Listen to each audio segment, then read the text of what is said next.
When I first graduated Bible college, my mentor, Byron, at the time encouraged me to get a trade before entering pastoral ministry.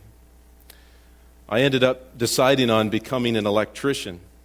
And before I started in the trade, before I actually started working as an electrician, I knew a little bit about electricity, just enough to be dangerous.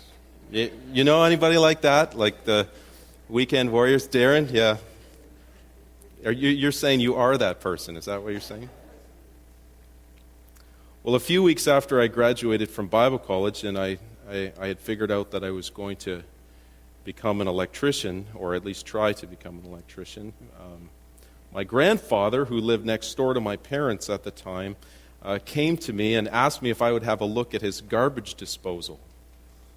It wasn't working, and his diagnosis was that it didn't have any power. And so he thought, since I wanted to be an electrician, he thought it would be a good idea for me to have a look. Now remember, I just knew enough to be dangerous. That's partly because I didn't know enough to say no.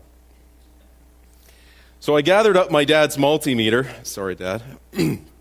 And I headed next door. Now, a multimeter, for those of you who don't know, a multimeter is just a device that you can use to check to see if there's power. And so I grabbed it up and I headed off over there, and I pulled off the switch cover because I knew enough to know, right?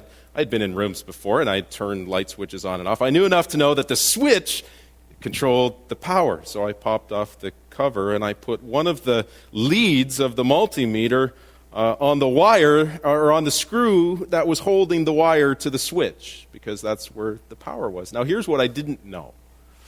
I didn't know that if you touch the screw of